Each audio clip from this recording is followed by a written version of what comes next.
Holy Presence Studio. Holy Presence Studio. Superior Performance.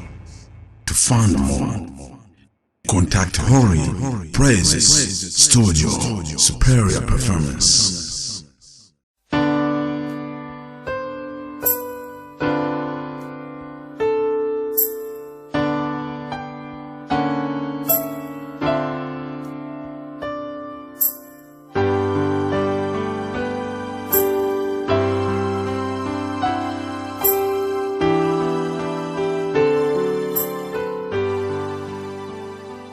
Ndabaramukije cyane bene data.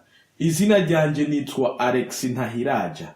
Ndabahaye ikaze muri iki kiganiro aho tugira turabire hamwe ku bijanye n'ubuhanuzi bwo mu gitabo cy'ivyahishuriwe Yohana. Ndizera neza yuko uyu munsi Imana ishaka yuko twiga tugatahura ku bijanye n'ubu buhanuzi. Guko usomye mu gitabo cy'uwavugishwa n'Imana Amos igice cya 3 ku murongo w'indwi haratubwira neza yuko Uhoraho Imana yacu atakintu azokora atabanje kwibira abasavyi bayo avugisha.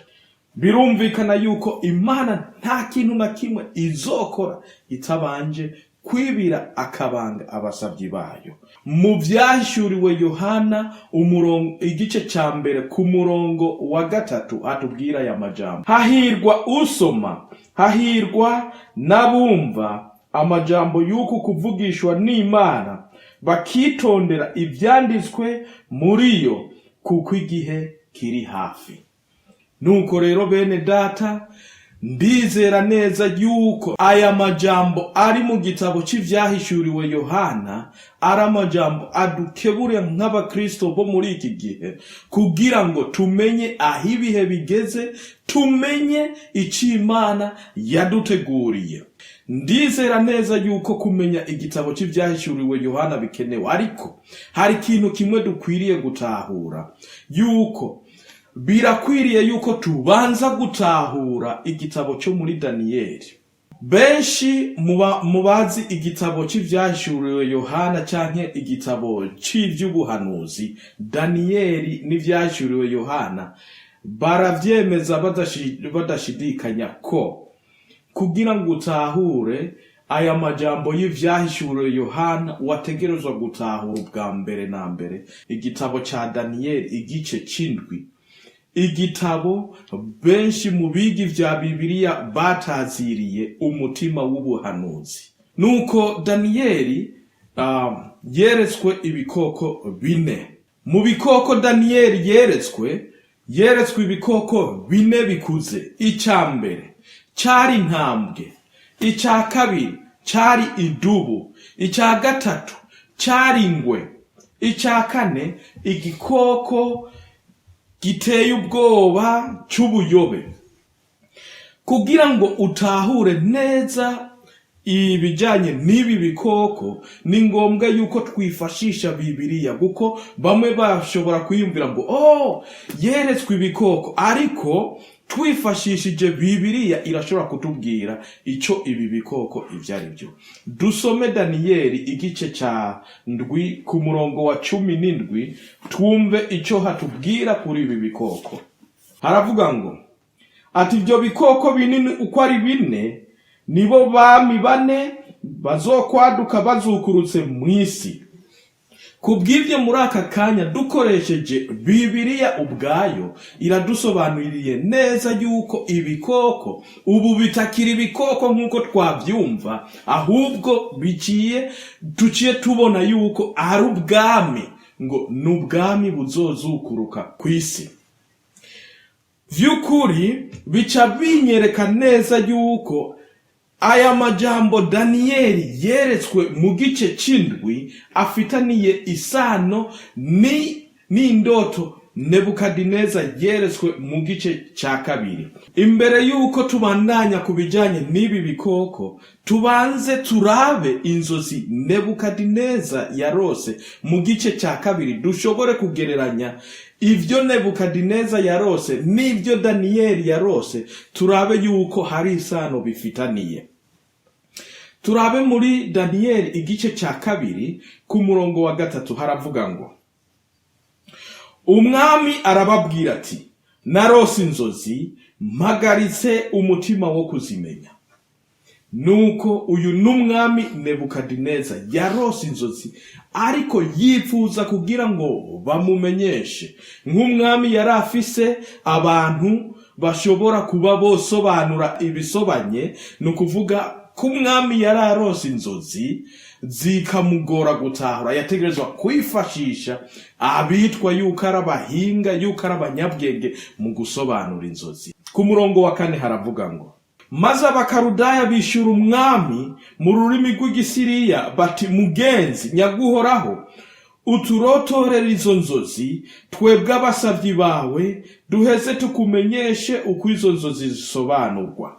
Nuko umwami yishura abakarudaya ati, byamvuyeko, kandi nimutamenyesha izo nzozi n'ingene zisobanurwa, muzohimbagurwa kandi ingo zanyu zizosigarara amatongo.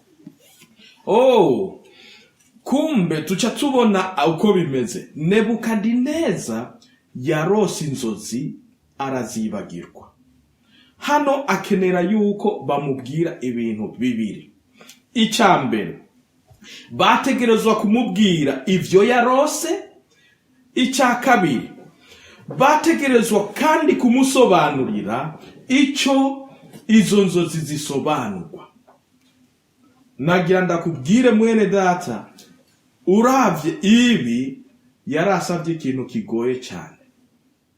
Kuri ibi sinzi nkawe, ibi biragoye cyane. Ninde yoshobora kumenya ico mugenzi we yarayarose mu ijoro? Nizera yuko bidashoboka.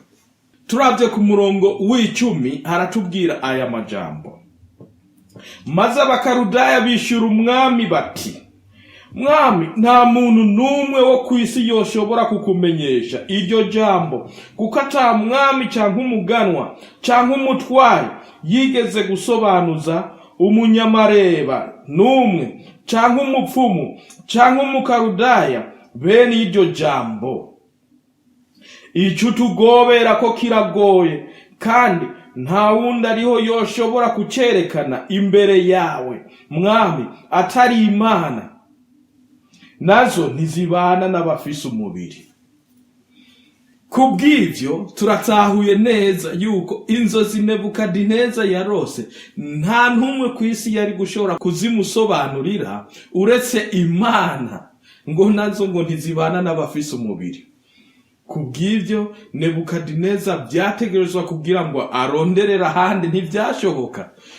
Biboneka yuko Nebukadineza yashangashiwe, bituma mbere ashaka no kwicisha abanyabwenge bose bo b'Ibabuloni. Ariko Imana ishimwe, hari abasore 4 bari baje ari nyagano. Daniyeli, Shadrach, Meshach na Abednego baje ari nyagano i Babuloni. Bashoboye gusaba Imana yo mwijuru, yaremye ijuru n'isi n'ikiyaga n'ibirimwo byose, kugira ngo ishobore gusobanura izo nzozi z'uyo mwami. Ataraho nabo nyene bari gushobora kwicwa, bari gushobora kwicanwa hamwe n'aba banyamahanga b'Abanyababuloni. Ariko ndashima Imana yo mwijuru kuko yashoboye guhishura aya mabanga. Niwaba ufise akanya, kuko mvise umwanya mutoya, iyo uri kura record biragoye gose kugira ngo ushobore gukoresha umwanya ushaka. Usome ngaha muri Daniyeli igice cya kabiri kuva ku murongo w'17 ushitse ku murongo wa 24. Na turabona neza yuko Imana yahavuye ihishurira amabanga Daniyeli. Ivyo Nebukadineza yari yarose mu ijoro, Imana ivyereka Daniyeli asinziriye. Reka turabe rero ico Daniyeli yashoboye kubwira umwami Nebukadineza. Ndasabye mwene data kugira ngo ukurikire, guko ntushobora gutahura igitabo cy'ibyahishuriwe Yohana utarabanza gutahura aya majambo turiko turavugana. Nigo rufatiro rwo kugira ngo ushobore gutahura ivyanditswe mu byahishuriwe Yohana. Daniyeli gice cya 2 ku murongo wa 27. Daniyeli yishura umwami ati, ibanga wasobanuza nta banyabwenge boshobora kuri kumenyesha mwami, canke abapfumu, canke abanyamareba, canke abamenyi. Ariko mwijuru hari Imana ihishura amabanga, kandi niyo yakumenyesheje ibizobaho mu bihe bizoza. Mugenzi, inzozi zawe n'ibyo werekewe mu mutwe uri kukigwa vyari ibi. Mu ncamake, ibi bintu Nebukadineza yari kasaba abakarudaya n'abapfumu n'abanyamareba ntivyari gushoboka yuko babimusobanurira, kuko it is impossible, ntibishoboka. Ntibari gushobora gusoma mu mutwe kwa Nebukadineza, ni nkuko ntoshobora kumenya ico wewe uri kuriyumvira muri aka kanya. Ariko ngo mwijuru hari Imana ishobora guhishura amabanga.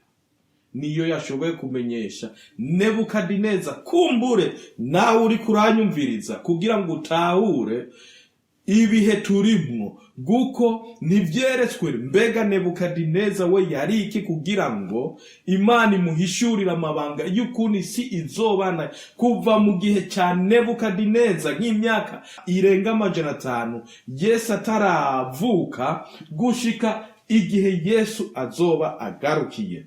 Ndagusabye mwene data ukurikirane ubu buhanuzi, kuko bija kugufasha gutahura kumenya umwanya turimwo. Nuko ivyawe mugenzi, ku murongo wa 29, ivyiyumviro vyaje uri kukirwa vy'ibizoba mu gihe kizoza. Ihishura amabanga niyo ikumenyesheje ibizoba, ariko jewe ubwanje iryo banga sinarimenyeshejwe, nuko mfise ubwenge kuruta umuntu wese mu bakiriho, ariko nukugira ngo umenyeshwe uko bisobanurwa, utahure n'ivyiyumviro vyo mu mutima wawe mugenzi. Aha ndakunda Daniyeli iyi mvugo yiwe, yaricishije bugufi.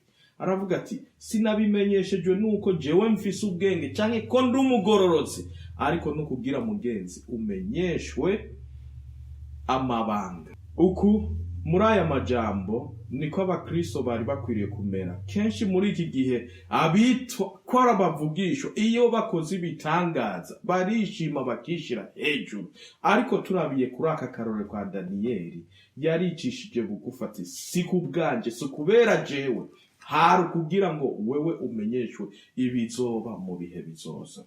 None mbega ivyo Daniyeli yamusobanuriye niki? Umurongo wa 31 haravuga ngo, nuko mugenzi wabonye igishushanyo kinini, ico gishushanyo gihambaye gikayangana birenze urugero, cari gihagaze imbere yawe, kandi ishusho yacu yari iteye ubwoba.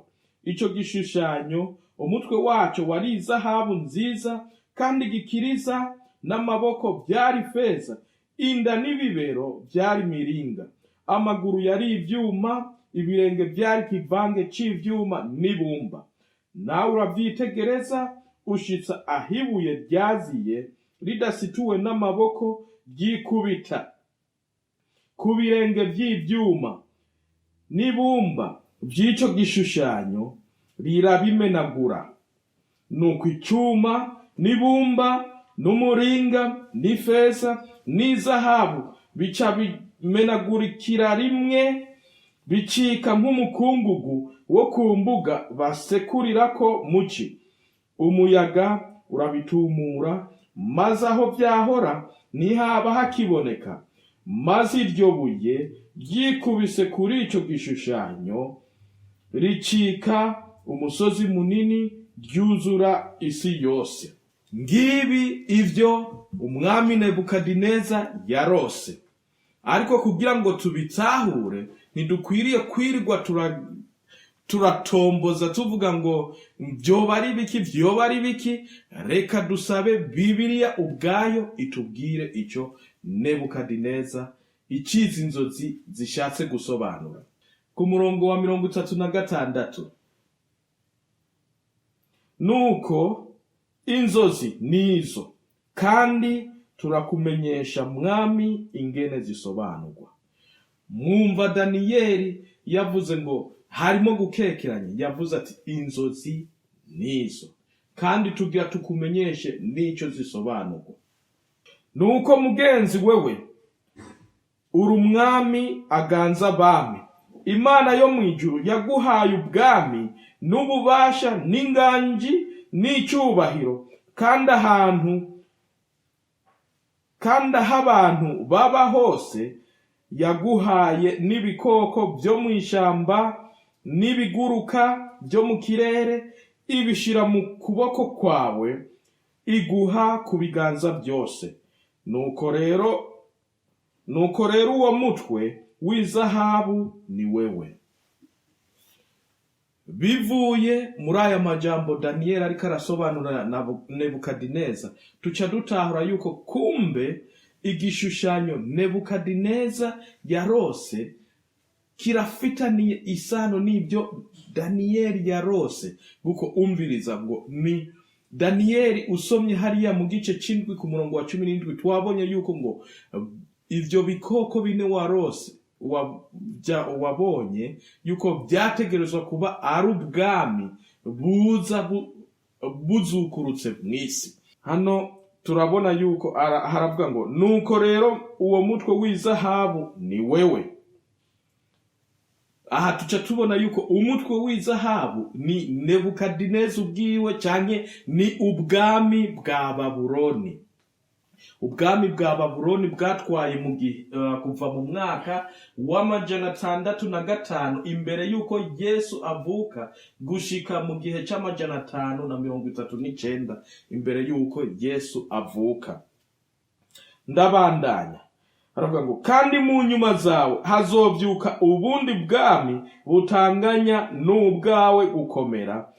Nukuvuga ngaha ubu n'ubwami buzokurikira ubwami bwa Babuloni, bivanye n'ibyo turiko turasoma ngaha mu vyanditswe. Nico gituma bisaba yuko twiga tukarabira hamwe ibijanye n'ubuhanuzi, kuko bigusaba kwiga.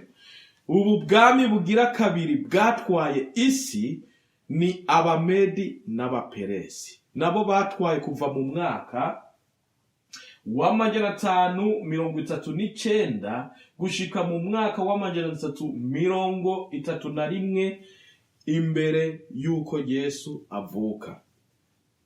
Hanyuma hazovyuka ubundi bwami bwa gatatu buzoganza isi yose. Ubu bwami bwa gatatu ni Ubugiriki. Ubugiriki bwatwaye isi kuva mu mwaka wa 331 gushitsa mu mwaka w'168 imbere yuko Kristo avuka. Ariko ubwami bwa kane buzokomera nk'icuma, kuko ivyuma ari byo bimenagura ibintu byose bikabijanjagura, kandi nk'uko ivyuma bifyonyora ivyo byose ni kubwo bwami buzomenagura bukajanjagura butyo. Ubu bwami bwa kane tuvuga ngaha, ubwami bwa kane bwatwaye isi ni intwaro y'Abaroma. Intwaro y'Abaroma yabayeho kuva mu mwaka w'168 imbere yuko Yesu avuka mu mwaka wa 476. Ariko ubwami bwa kane buzokomera nk'icuma, kuko ivyuma ari byo bimenagura ibintu byose bikabijanjagura, kandi nk'uko ivyuma bifyonyora ivyo byose ni kubwo bwami buzomenagura bukajanjagura butyo. Kandi nk'uko wabonye ibirenge n'amano ari kivange c'ibumba n'ivyuma, ni kubwo bwami buzoba ubwami butandukanye. Muri bwo hazoba inkomezi nk'iz'ivyuma, nk'uko wabonye ivyuma bivanze n'ibumba. Kandi nk'uko amano yari kivange c'ivyuma n'ibumba, ni kubwo bwami buzomera. Igice kimwe kizokomera, ikindi kibe urujo. Kandi nk'uko wabonye ivyuma bivanze n'ibumba, niko bazokwabirana n'abandi bantu, ariko ntibizofatana nk'uko ivyuma bitavangika n'ibumba. Nuko ku ngoma z'abo bami, Imana yo mw'ijuru izohagurutsa ubundi bwami butazokwigera buhangura, kandi ingoma y'inganji yabwo naho izonyagwa n'irindi hanga, ariko buzomara bukomvomvore ubwami bwose bw'abo bami, yamara bwo buzohangama gushitsa ibihe byose. Uko wabonye ibuye risituwe ku musozi ata amaboko arisituye, rikamenagura ivyuma n'imiringa n'ibumba n'ifeza n'izahabu, nuko mugenzi Imana ihambaye yakumenyesheje ibizoba mu gihe kizoza, kandi izo nzozi ni iz'ukuri, isobanuro yazo ntizohinduka. Imana yacu ihabwa icubahiro. Turumvise yuko muri izi nzozi Nebukadineza yarose, yuko ari uburyo Imana yariko imwereka uko ibintu bizogenda bikurikirana kuva ku ngoma yiwe gushika Yesu agarutse. Ibi bica bitwereka neza yuko aya majambo afitaniye isano n'ibikoko bine Daniyeli yarose, kuko nabwo nyene ari ubwami. Nk'uko muri iki gishushanyo kigizwe n'ibice bine, niko no muri Daniyeli igice c'indwi hagizwe n'ibikoko bine. Reka dusubire hariya muri Daniyeli kugira ngo turabe ibikoko bine Daniyeli yeretswe uko bimeze. Daniyeli igice c'indwi ku murongo wa 3 haravuga ngo, muri ico kiyaga hiburukamwo ibikoko binini bine bidasangiye ubwoko. Ica mbere casa n'intambwe, kandi cari gifise amababa nk'ay'inkukuma. Ndacitegereza gushitsa aho ivyubi vyaco bihanyuwe, gikurwa hasi, gihagarikwa ku maguru, cema nk'umuntu, kandi gihabwa umutima nk'uw'umuntu. Ico ni igikoko ca mbere kigereranijwe n'umutwe kuri ca gishushanyo ca Nebukadineza. Ku murongo wa 5 haravuga ngo, ndongera mbona ikindi gikoko ca kabiri gisa n'icitwa idubu, cari gihengerariye uruhande rumwe, cari gifise amagufa 3 y'imbavu mu kanwa, mu mihaha yaco. Barakibwira bati, va hasi urya inyama nyinshi. Iki gikoko ca kabiri ugereranije tuca tubona yuko ari ubwami bugira kabiri. Kuri ca gishushanyo ca Nebukadineza tuca tubona yuko bwari ubwami bw'Abamedi n'Abaperesi.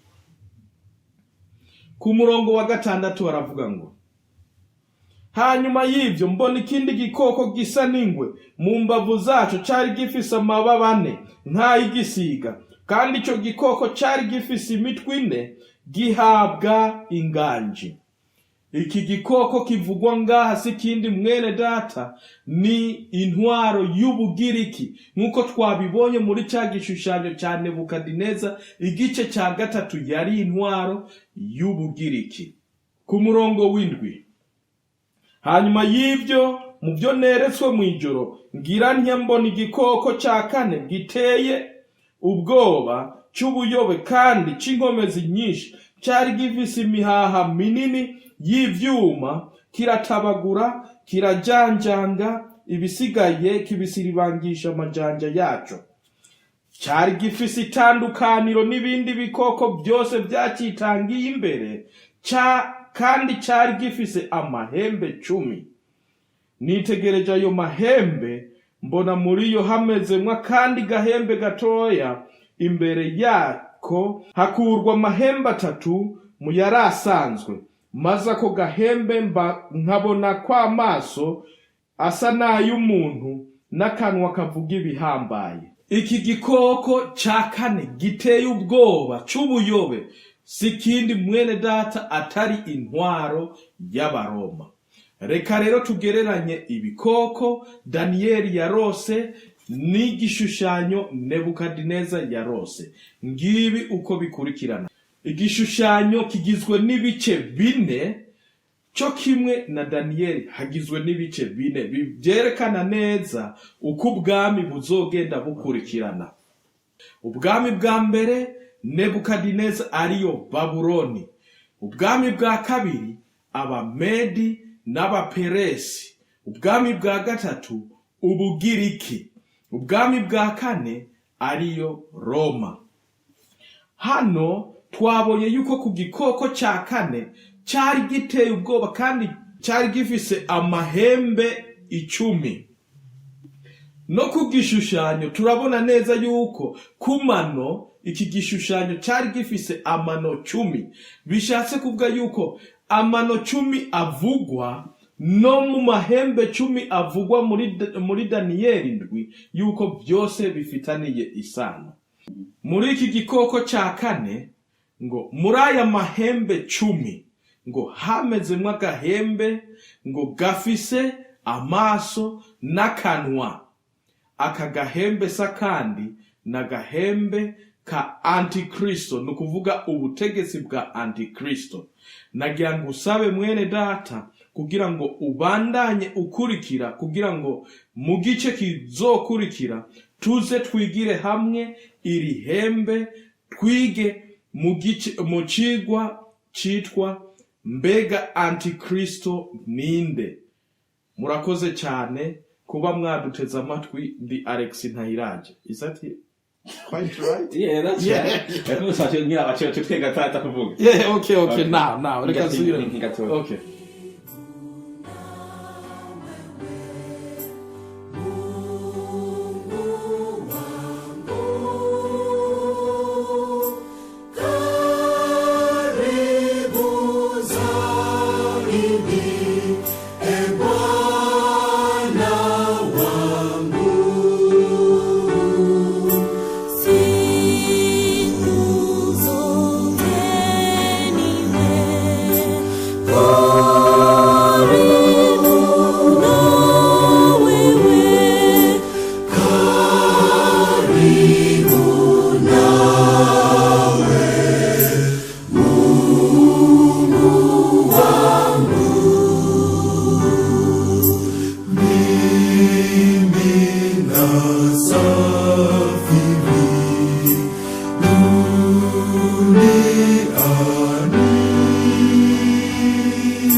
ibyanditswe muri yo kuko igihe kiri hafi.